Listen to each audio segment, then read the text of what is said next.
যার নামটাই নেন তাকে সালাম শ্রদ্ধা ভক্তি এই তিনটা একসাথে দেন। আপনাকে যিনি দাওয়াত করলো গোলাম কবির ভাই, উনাকে আমার ভক্তি সালাম শ্রদ্ধা।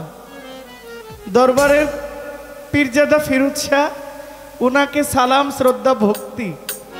ভাই, যাকে ভক্তি দেওয়া যায় তাকে কি সালাম দেওয়া যায়?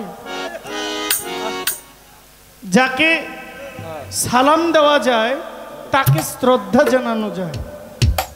সালাম আপনি বড়কেও দিতে পারবেন, ছোটকেও দিতে পারবেন। কথা ঠিক না?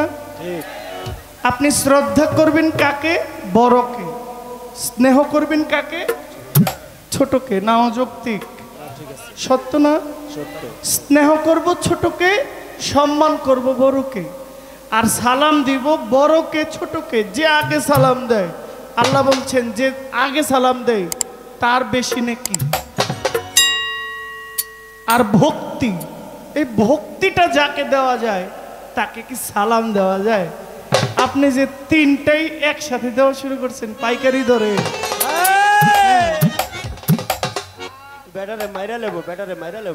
এটা কেমনি কি?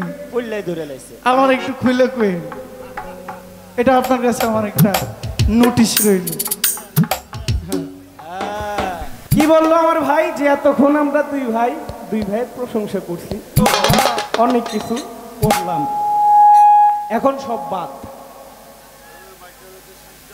এখন সব বাদ। এটা বাউলদের একটা স্বভাব বাবা, মানে মঞ্চে উঠলে আপন বাপের রোসার দিতে চায়। এটা কি? আমি আমার দাদাকে দেখি নাই, আমি জন্ম নেওয়ার আগেই আমার দাদা এই দুনিয়া ছেড়ে চলে যায়, কিন্তু আমি মুরব্বীদের মুখে শুনছি আমার বাবা ফারুক সরকার, আমার দাদা জীবন কাটি, যখন তারা দুই বাপ পোলায় গান করতো, পোলায় বাপের এসারে নাই, আরে এটা কি বলে? বাউল গান। আচ্ছা, বিচার গান, পালা গান, মানে কোনো সারাসারি নাই। তো আমার ভাই আমাকে একটি কথা রেখে গেলেন। কি কথা বলে? আপনি গোলাম কবির ভাইকে, এমককে, ফিরোজ শাহকে ভক্তি সালাম শ্রদ্ধা করুন বলে পাইকারি দরে সব বলা শুরু করছি নাকি? আসলে ভাই এই সালাম ভক্তিটার সাথে পাইকারি দরের কথাটা লাগানো এটা ভালো দেখায়, কারণ কোন জিনিস এই সালাম ভক্তি শ্রদ্ধা কোনোটাই খারাপ বাবা না, না না, একটা তো একটা বালা, কোনোটাই কিন্তু খারাপ না। আমার ভাই বলে গিয়েছে যে আপনি যাকে সালাম দিবেন তাকে কি ভক্তি করা যাইবে কি? হ্যাঁ, করতে পারবেন না, কোনো 100 বার করতে পারবেন। তাকে সালাম দিতে পারবেন, তাকে ভক্তিও করতে পারবেন, তাকে শ্রদ্ধাও করতে পারবেন। আরে আসসালামু আলাইকুম ওয়া রাহমাতুল্লাহি ওয়া বারাকাতুহু। আপনার উপর আল্লাহর শান্তি বর্ষিত হোক। প্রতি উত্তরে আমি যাকে সালাম দিলাম সে বলে ওয়ালাইকুম আসসালাম, আপনার উপরও আল্লাহ শান্তি বর্ষিত হোক। ভাই উপরে সাউন্ডটা আর বাড়বে। হ্যালো, এখন ভাইয়ের কথা হয়েছে যে যাকে ভক্তি করা যাবে তাকে কি সালাম দেওয়া যাবে? অবশ্যই দেওয়া যাবে, অবশ্যই দেওয়া যাবে। যেমন হানিফ সাহেবের দরবারে যখন আমি ঢুকলাম, ঢুকার আগেই আমি মনে মনে পড়লাম আসসালামু আলাইকুম রহমতুল্লাহ হিন হানিফ শাহ রহমতুল্লাহ আলাই। হানিফ সাহেবকে সালাম করে বাবার দরবারে ঢুকলাম, দরবারে গিয়ে বাবাকে ভক্তি শ্রদ্ধা করলাম। সালাম দিলে যে ভক্তি দেওয়া যাবে না, ভক্তি দিলে যে সালাম দেওয়া যাবে না, এই কথা ভাই আমি কোথাও পাই নাই।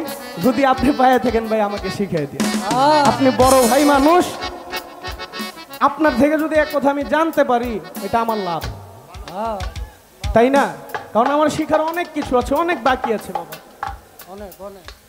আমি কিন্তু আমার ভাই বলছে আমি পুরানা শিল্পী, আসলে আমি ততটা পুরানা শিল্পীও না, আমি গানে নামছি বেশি বছর হয় না।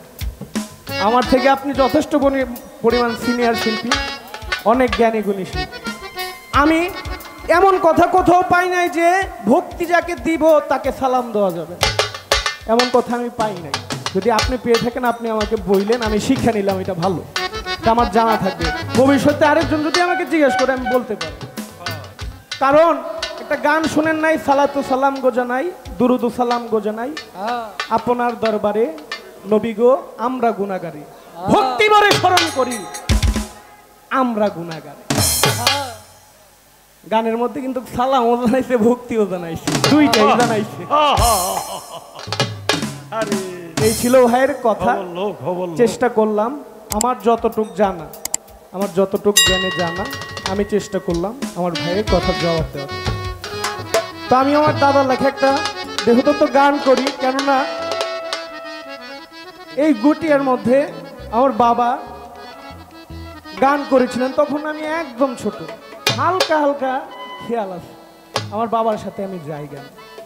এই গুটিয়ার মধ্যে একটা প্রজেক্ট মনে হয় এখানে চালু হয়েছিল, ছায়াকুঞ্জ, হ্যাঁ হ্যাঁ, এটা মনে হয় প্রথম চালু হয়েছিল। এটার কে কেন্দ্র করেই মনে হয় একটা গান দিছিল পাগল মনির সাহেব, শ্রদ্ধেয় পাগল মনির সাহেব এবং আমার বাবা ফারুক সরকার গান করেছিলেন।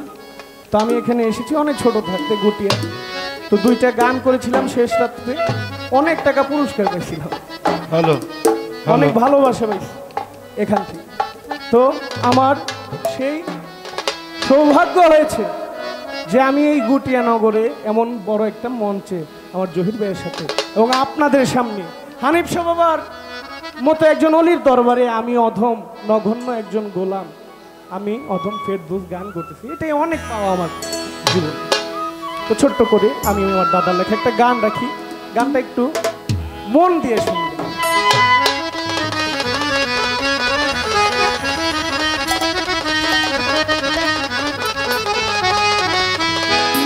এইভাবে আমিও মানুষ, বাবাই আপনারাও মানুষ, আমরা সবাই মানুষ হই। এই মানুষের ভিতরে আর একটা মানুষ বাবা বাস করে নিশ্চয়।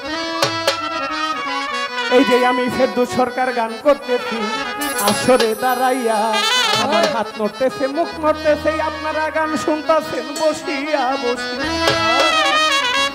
এই আসল ফেরদৌস উইরা গেলে নকল ফেরদৌস থাকবো শুধু।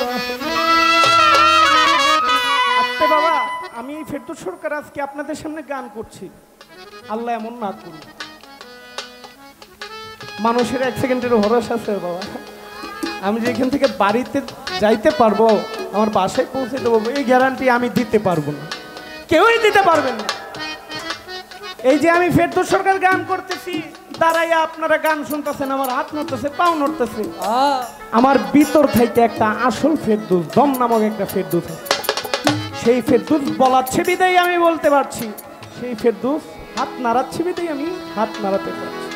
সেই ফেরদৌস যখন উড়া দিয়ে চলে যাবে, তখন আমার আর ফেরদৌস নামে কেউ ডাকবো না। কোন মরা লাশটারে তাড়াতাড়ি বাড়ি পাঠা, মরা লাশ পেয়ে যাবে, মরা লাশটা তাড়াতাড়ি তোরে বাড়ি পাঠাও। বাড়ির মধ্যে আমার লাশটা পাঠাইবো, আমার টাকা দিয়ে আমি বাড়ি করলাম, আমার টাকা দিয়ে আমি দামি বিছানা করলাম, আমার টাকা দিয়ে আমি সবকিছু আসবাবপত্র করলাম, কিন্তু দেখা যায় আমি মরার পর আমার বিছানাটাই আমার একটা মিনিট লাগবে, আমার ঘরের ভিতর আমাকে একটা সেকেন্ডের জন্য ঢুকাবে না। এলাকার মানুষ বলবে তাড়াতাড়ি মসজিদ থেকে খাটিয়ে আনো, আইনা এটাকে তাড়াতাড়ি গোসল করাও, তাড়াতাড়ি গোসল করে তাড়াতাড়ি এটার জানাজা দিয়ে তাড়াতাড়ি দাফন করো। কেননা কবি আলাউদ্দিন বয়াতির একটি গান আছে, দুনিয়ায় 3.5 হাত লম্বা মানুষ অর্ধেক ফারা, তবে কেন এই মানুষের ভিতরে অহংকার? এই মানুষের কি বাহাদুরি! ও বাবা, রোগী হইয়া থাকলে পরে ঘৃণায় কেহ কাছে যায় না, তার আত্মীয়রা, তার ময়লার গন্ধে বিড়াল কান্দে, সেই মানুষটা গেলে মানে কি দাম আছে এই জীবনে, কি মূল্য আছে? একবার ভাইবা দেখেন, চিন্তা করে দেখেন।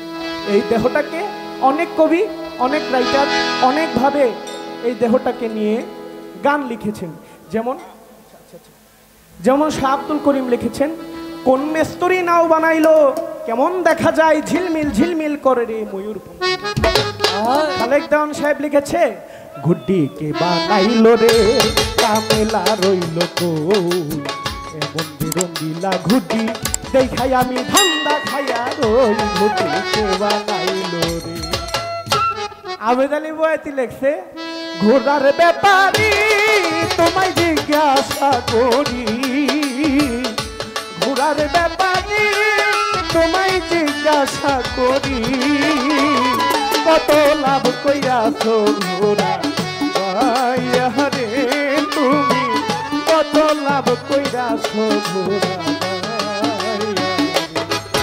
আবার কোন রাইটার এটার সাইকেল গাড়ি হিসেবে লেখছে কি চমৎকার গাড়ির মডেল মানুষ একটা 2 চাকার আবার আরেক কবি লেখছে মন আমার দেহ করি সন্ধান করি কোন মিস্ত্রি বানাই আছে এখন চাবি বাইরা দিছে সাইরা জনম বরে ঘুরতে আর আমার দাদা লিখেছে কি এই দেহটারে কেউ কই ঘুরায় আবার কেউ কই গাড়ি ওরে ভাই আবার কেউ যাই ঘুরতি কইয়া আমার দাদা জীবনকারী এইটারে গেছে একটা পাখি রূপ সাজাইয়া আরে ও পাখি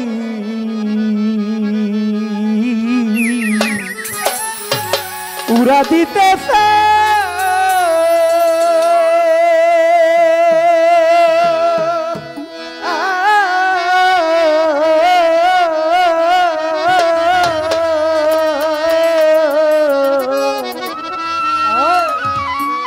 এমন সুন্দর খাঁচা থুইয়া পাখি কোন বনে লুকায় রে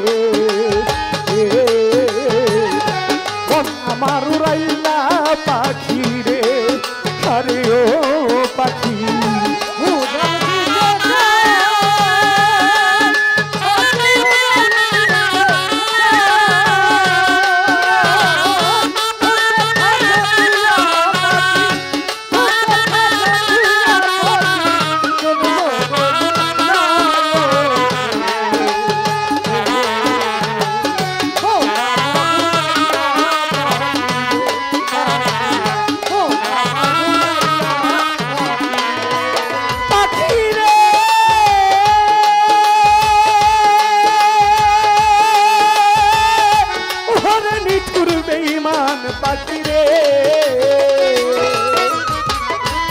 কুটুরি দর বেঁধেছ উপরে চামড়ার ছাউনি চাই রঙের বানিশ করা হারের লাগাইছ ধুনি রে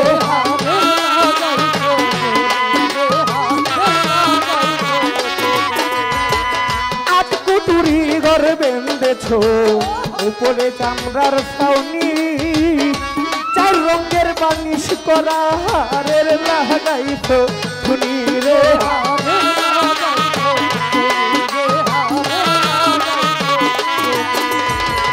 ঘর থুইয়া তোর বাইরে বাসরে পাখি ঘরে নাই আর গেলি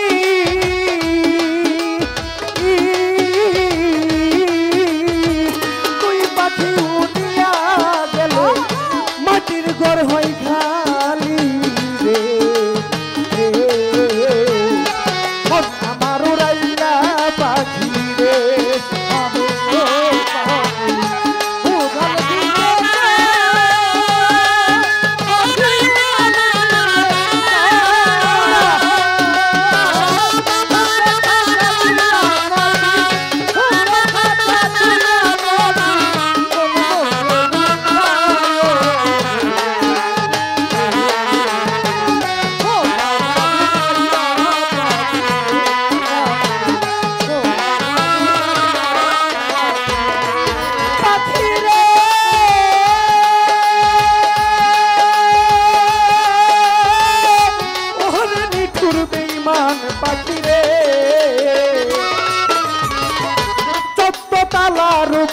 তোরে দিয়াছিয়া শোন নিজের তালাই নামরে তোমার মনে লয় যখন রে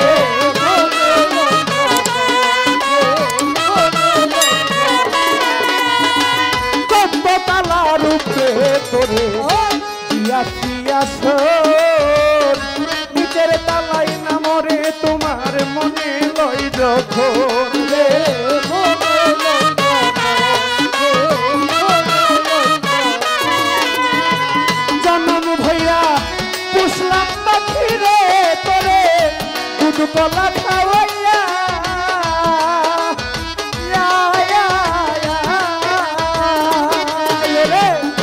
যাইবার কালে বেঈমান পাখি যত্না করে দইয়া রে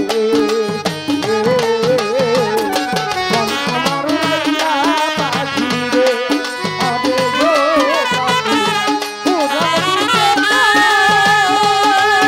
পাখি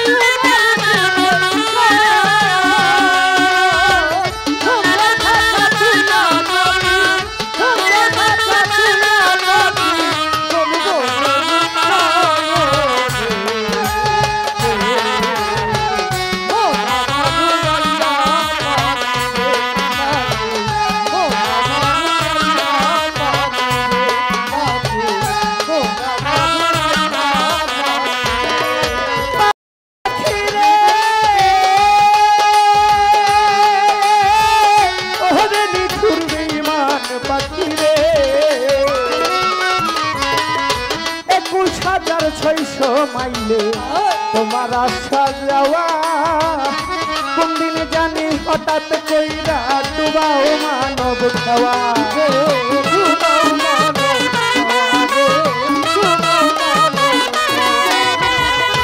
21,600 মাইলে তোমার আশা যাওয়া কোন দিন জানি হঠাৎ কইরা ডুবাও মানব খাওয়া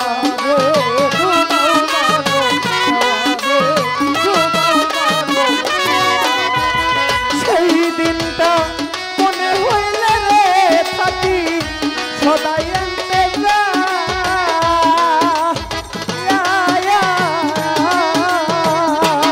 যদি বাহির হইয়া করে না বাসানো ঘর তাই অন্ধকার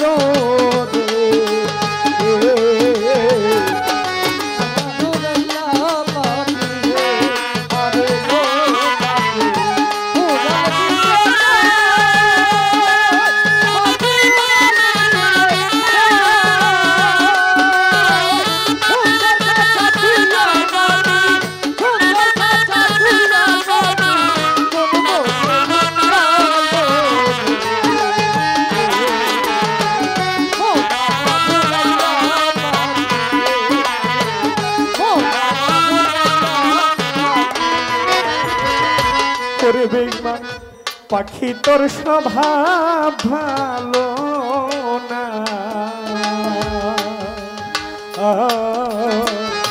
আশা যাওয়া বিস্তর তুই পাখি উড়িয়া গেলে আমার সাড়ে 3 হাত ঘর